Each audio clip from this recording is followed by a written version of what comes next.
jumpa lagi dengan saya Arni Murziani dari kontingen PMR Wira SMA Negeri 3 Solong, Tim 2.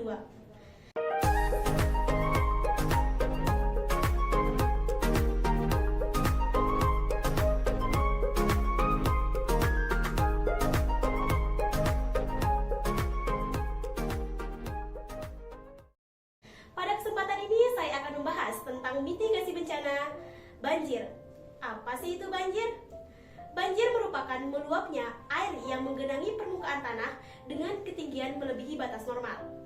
Bencana banjir mengakibatkan hilangnya nyawa, kerugian harta benda, bahkan melumpuhkan perekonomian hingga pemerintahan. Mengapa sih banjir itu terjadi? Ada dua faktor terjadinya banjir. Yang pertama, faktor alam. Faktor alam itu contohnya seperti curah hujan yang tinggi, badai, dan naiknya permukaan air laut atau sungai.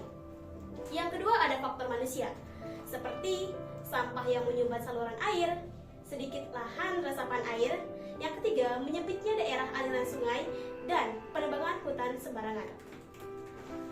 Apa aja sih dampak atau akibat jika terjadinya banjir?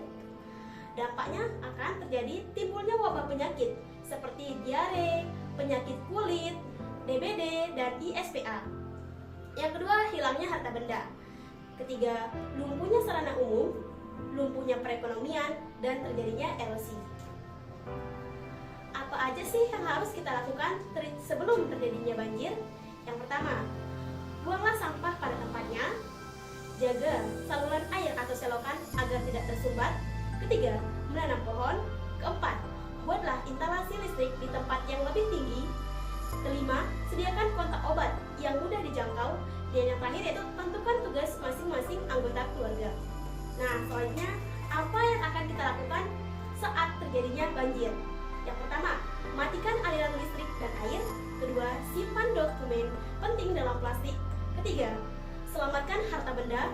Keempat, sumbatlah semua celah yang berpotensi masuknya air banjir. Yang kelima, bergeraklah ke tempat yang lebih tinggi dan aman. Yang keenam, ikuti terus perkembangan info banjir. Dan yang terakhir yaitu mengungsilah bila kondisinya mengharuskan. Selanjutnya, apa sih yang akan kita lakukan setelah terjadinya banjir? Yang pertama kita lakukan yaitu pastikan rumah bebas akan genangan banjir. Kedua, aman dari binatang berbahaya.